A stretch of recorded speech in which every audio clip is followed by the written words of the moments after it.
열심히 공부하세. 이제는 배움이 일자리입니다. 배움이 일자리다 시즌2. YTN 라디오 생생경제 배움이 일자리다 한국폴리텍대학과 함께하는 시간인데요. 지난달 러시아 카잔에서 제45회 국제기능 올림픽 대회가 있었습니다.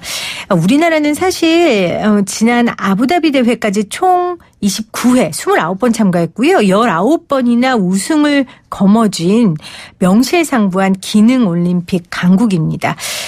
그런데 이번 대회에서 금은 동메달 각각 7개, 6개, 2개를 획득해서 종합 3위라는 성적을 받았는데요. 물론 3위도 잘했죠. 하지만 19번이나 우승을 거머쥔 명성에 비하면 조금 아쉬운 결과이기도 합니다.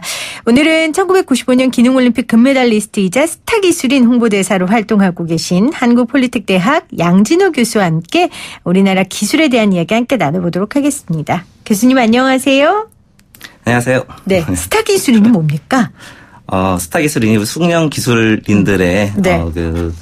그 처우나 뭐 이런 부분들에 대해서 많은 관심과 그 흥미를 좀 얻을 수 있게끔 홍보하는 하는 자리라고 생각합니다. 그러니까 기술인이 얼마나 자랑스러운 명칭인지 또 기술인이 사회적으로 어떤 의미를 갖고 있는지를 홍보하는 분들을 네네. 아마 스타 기술인이라고 이야기하는 것 같습니다. 소통하는 사람이라고 본인을 잘 표현하신다고 들었어요. 왜 그렇게 표현하세요? 보통 제가 저를 소개할 때는 노력과 열정이라는 단어를 좀 많이 쓰는데요. 네. 오늘은 그 YTN 청취자분들과 함께 소통하고 싶어서 이런 표현을 한번 해봤습니다. 네, 사실 노력과 열정을 보여주기에는 라디오가 조금 그 한계가 있으니까요. 소통은 보여주실 수 있습니다. 오늘 어떤 이야기 들려주실지 기대가 되는데 국제기능 올림픽 금메달리스트시면 이 국제 기능 올림픽이라는 게 뭔지가 궁금합니다. 이게 각 기술인들이 모여서 자기 전문 분야를 시연합니까? 네네, 그렇습니다. 그 전 세계에 이제 각각의 그 자기가 주 종목으로 하고, 종목을 정하고 네. 그 종목을 어떤 종목에 대한 기량을 나라에서 우리 뭐 체육 스포츠처럼 똑같은 그렇게 거군요. 운영한다고 생각하시면 됩니다. 그럼 교수님은 언제 금메달 따신 거예요? 제가 출전한 것은 1995년 그 프랑스 리옹 대회 때 출전을 했었습니다. 네. 95년도 하면은 그때 굉장히 어수선했던 걸로 기억하는데. 네네. 그렇죠. 유럽에서 프랑스 리옹이면 네. 유럽에 뭐 폭탄 테러도 있고요. 네네, 맞습니다. 제가 그 출전한 경기 때가 한참 유럽의 폭탄 테러가 한참 진행되고 있는 상황이어가지고 네. 제가 좀 긴장을 좀 많이 했었고요. 실제로 저희가 그 식사했던 장소 근처에까지도 테러가 일어났었다고 합니다. 근데 이 올림픽이라는 무대가 얼마나 떨려요. 그 떨림도 정말 큰데 테러의 위험까지 있는 상황이라면 굉장히 긴장되지 않았을까 싶습니다. 어떤 분야에 그럼 나가신 거예요, 교수님? 제가 출전했던 그 종목은 기계제도 CAD 직종이에요. CAD 많이 들어봤어요. 네네. 그 당시 그 대회 처음으로 그 손으로 도면을 작성하는 그 수작업에서 컴퓨터를 이용해서 이제 설계 도면을 작성하는 거였거든요. 네. 그러다 보니까 저희가 그 국내에서 훈련할 때는 정보가 좀 부족해서 많이 좀 긴장하고 걱정을 많이 했었습니다. 그래서 실제 경기 때도 총 한 4가지의 과제 중에 한 3가지 정도는 좀 자신 있게 이렇게 했었었는데요. 네. 그 나머지 한 가지가 3D 모델링이라고 하는 게 있는데 그 진행 방식의 정보가 좀 부족해가지고 그 뭐 2.5D 뭐 아이소메트리라고 표현하는데요. 그 평면상에서 이제 입체 도면을 그리는 거예요. 뭐 그래도 거의 훈련을 잘 못했었는데 뭐 아주 다행히 운 좋게 네. 잘 완성해서 그런 좋은 결과를 만들어낸 것 같습니다. 네. 너무 전문 분야라서 사실 제가 못 알아듣지만 그냥 제 짧은 지식으로라도 95년도에 3D 하면 되게 낯설었을 것 같아요. 네네. 그 3D가 그 3D 맞습니까? 제가 생각하는? 이렇게 입체. 네네. 3차원, 네, 3차원 도형을 그리는 것을 네. 이제 3D라고 표현합니다. 그런 열악한 환경 가운데 금메달을 따셨어요. 굉장히 기쁘셨을 텐데 어땠어요? 그때 그 감격 지금도 떠오르세요? 그때 생각하면 사실 지금도 떨림이 다가오는 것 같네요. 네. 그때 그 떨림 평생 못 잊을 거예요. 그렇죠? 자, 그러면은 그때는 금메달리스트로서 떨리셨는데 이번에 이제 기능 올림픽에 선수들이 후배들이 학생들이 나간 거잖아요. 그 친구들 바라볼 때 그 떨림은 어떠셨어요? 사실은 뭐 여러 가지가 있겠는데 뭐 그 친구들 역시 굉장히 떨림도 작용하고 긴장도 많이 됐을 그럼요. 거잖아요. 그래서 막 그 먼저 그 선수들하고 그 관련된 지도위원들 많이 고생했을 것 같아요. 네. 예. 저는 보면 제가 뭐 예를 들면 예전에 무대에 서고 이럴 때 진행하려고 저희 부모님이 저보다 더 떠는 거예요. 근데 제가 보니까 우리 아기들이 어린이집 무대에서도 제가 생방송할 때보다 제가 더 떨더라고요.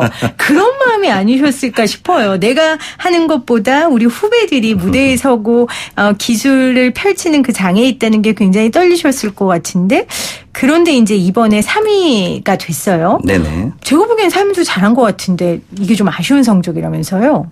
네, 그렇죠.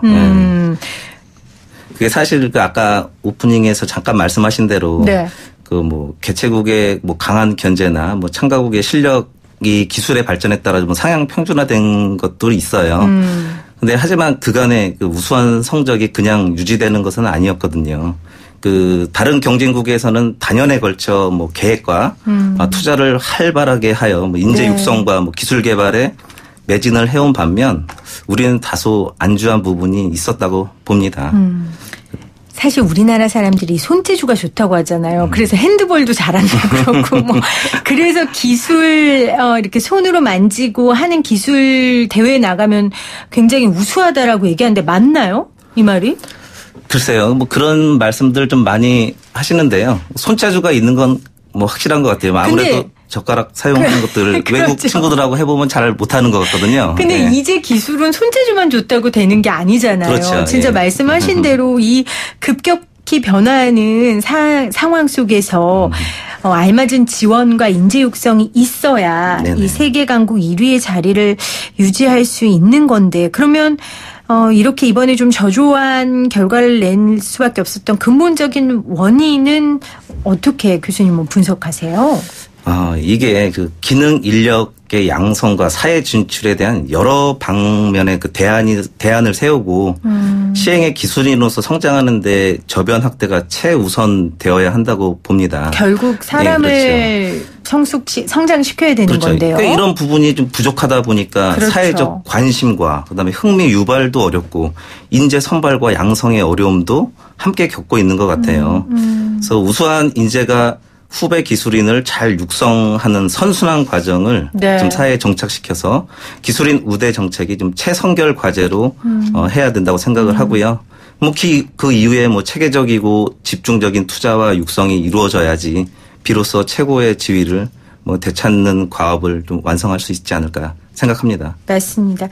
전에 폴리텍 대학 우리 이사장님 나오셨을 때도 그런 이야기를 나눴었는데 사실 우리나라가 이 기술에 대해서 조금 과소평가하는 그런 사회적 분위기가 있거든요. 근데 이제 요즘 시대엔 조금 더 변한 것 같아요. 기술의 중요성 그리고 기술이 결국은 여러 산업 발전의 기본이라는 그런 생각들을 하게 된 것 같고 그래서 이제 YTN 라디오와 폴리텍 대학이 이렇게 함께 이런 코너도 나아가고 있는 것 같은데 어떠세요? 교수님은 기술인에 대한 우리 사회의 시선 이런 게 조금 나아졌다고 생각하십니까? 글쎄요. 그 거꾸로 좀 예전에는 좀 그런 부분이 좀 괜찮았던 것 같아요. 오히려. 예, 거꾸로. 네. 예. 근데 현재 우리 그 대한민국에서는 오히려 좀 많이 퇴보하여 학생들의 진로 선택 시에 기술인으로서의 선택은 후순위로 많이 밀려 있다고 생각을 네. 합니다. 그 학생뿐만 아니라 그 지도교사와 학부모까지도요. 그 인식을 좀 개선하기 이전에 좀 기술인으로서의 삶을 선택할 수 있도록 우대하는 풍토가 마련되어야 하는 좀 이유라고 생각을 해요. 네. 제가 초반에 폴리텍 대학하고 방송할 때 그런 얘기 많이 했어요. 후배들한테 기술이 있는 남자와 결혼을 해야 된다. 인문학을 전공한 남자랑 결혼하면 안 된다. 제가 이 이야기 굉장히 많이 했거든요. 왜냐하면 기술이라는 건 정말 확실한 밥벌이더라고요. 제가 보기에 직업을 갖기에 너무 명확한. 근데 이제 여러 가지 대우들이 부족하기 때문에 기술인이 되는 걸 회피하는 경우가 있는데 어떠세요, 우리 교수님은? 제자들 중에 우수한 기술인을 꿈꾸고 또 그런 직업을 얻으려는 학생들 볼 때 어떤 말씀 제일 많이 해주세요? 그 학생들이 자기가 먼저 선택하는 부분에 대해서 좀 더 많은 관심과 그 다음에 이루고자 하는 거에 대한 꿈을 네. 정확한 좀 목표를 설정해서 좀 실현을 했으면 좋겠다. 이런 얘기를 좀 많이 해주고 있고요. 네. 또 그 친구들이 기술인으로서의 좀 자부감을 느낄 수 있게 하려고 하는 것에 좀 꾸준히 좀 어렵더라도 쉬지 않고 나아가는 거를 좀 많이 추천을 하고 있습니다. 네. 교수님은 기술인으로 사셨고 또 금메달리스트까지 되셨고 이제는 기술을 가르치는 대학에서 후배를 양성하고 계신데 후학을 양성하고 계신데 이렇게 기술을 전문적으로 가르치는 이런 대학 고용노동부에서 이제 정책적으로 하고 있는 폴리텍 대학인데요. 한국 폴리텍 대학의 역할은 뭐라고 생각하세요? 한국 폴리텍 대학의 가장 큰 역할은 우수한 기술 인재를 양성하는 것이 첫 번째 목표입니다. 네. 근데 그렇다고 뭐 무조건 기술만 가진 인재를 양성하는 것은 아니라고 생각하고 뭐 인성도 충분히 갖춰 있어야지 그 기술인으로서의 뭐 자격이 되지 않을까 생각도 하고요. 네. 그에 발맞춰서 인성과 함께 기술 인재를 육성하는 것이 우리 대학의 최종 목표라고 생각을 합니다. 기술뿐 아니라 인성을 갖춘 기술인을 키우는 것이 한국 폴리텍 대학의 목표고 또 교수님의 목표일 텐데 그럼 교수님 앞으로 계획은 어떤 게 있으세요? 기술인으로서 또 교수로서 다양하실 것 같은데요. 사실은 그 학생들이 뭐 여러 가지 목표를 뭐 제가 말하는 것처럼 뭐 제 목표도 있지만 학생들에 대한 목표도 있잖아요. 저는 뭐 지금까지도 뭐 여러 가지 경쟁을 해왔던 것 같아요. 그래서 네. 뭐 외부뿐만 아니라 뭐 내부에서 그러니까 저 자신과의 싸움도 무수히 좀 버텨왔어야 됐고 뭐 물론 그 과정에서 이뤄낸 것도 있다고 생각을 합니다. 네. 그래서 뭐 제 목표라고 보면 앞으로 우리나라 산업 현장에 좀 필요한 인재를 양성해가지고 뭐 전 세계의 기술로서 대한민국의 국가 브랜드 가치를 높이는 일 이게 앞으로 저의 목표가 되지 않을까 네. 생각합니다. 지난주에 저희가 이 코너 진행할 때 본인 아들이 고3인데 이런 기술인에 대한 꿈을 갖고 있어서 그때 강서 캠퍼스였던 것 같아요. 네네. 거기에 문의하신 아버님 문자가 있었거든요. 네. 이 방송 들으시는 우리 자녀들의 진로를 고민하는 부모님들에게 이 기술인의 매력 또 기술인의 뭐 전망 뭐 이런 이야기 한 말씀 해주시면 굉장히 도움이 많이 될 것 같아요. 이제 또 수능도 얼마 남지 않았고요. 글쎄 기술인이라고 하면 저는 그 인플루언서가 좀 되었으면 좋겠습니다. 인플루언서가 되었으면 좋겠다. 뭐 유튜브에 많이 떠들고 있는 얘기이기도 하지만요. 즉 내가 가진 기술을 좀 통해서 다른 사람의 삶을 조금이나마 좀 편하게 바꿔줄 수 있다는 것이 많이 있거든요. 네. 뭐 아주 간단한 예로 들면 뭐 전기 공사를 하는데 뭐 전기가 나갔어요. 그럼 집에서 뭐 쉽게 손쉽게 해줄 수 있는 뭐 여러 가지가 많잖아요. 네. 또 그걸 통해서 어려운 환경에 겹쳐 있는 분들에 대한 도움도 드릴 수 있고 뭐 한참 유행했던 뭐 집짓기 운동 뭐 이런 등등의 예들이 있을 수 있겠죠. 그래서 그런 쪽으로 그런 행복감도 느낄 수 있고 또 진로도 선택을 하게 되면 아무래도 자기가 좀 적성과 좀 성향에도 맞고 뭐 그런 거를 좀 꾸준히 쌓아 올리면 또 안정적인 생활도 할 수 있다고 생각을 합니다. 네. 그러니까 눈에 보이는 기술로 작은 행복도 누릴 수 있고 안정적인 생활도 할 수 있는 네네. 기술인이 조금 더 대우받는 그런 대한민국이 됐으면 좋겠고 또 그 역할들을 우리 양진호 교수 같은 스타 기술인이 이렇게 앞당기고 계시는 것 같습니다. 오늘 기술 강국의 힘 인재에서 나온다. 한국폴리텍대학 익산 캠퍼스의 양진호 교수와 함께했습니다. 교수님 고맙습니다. 네, 감사합니다.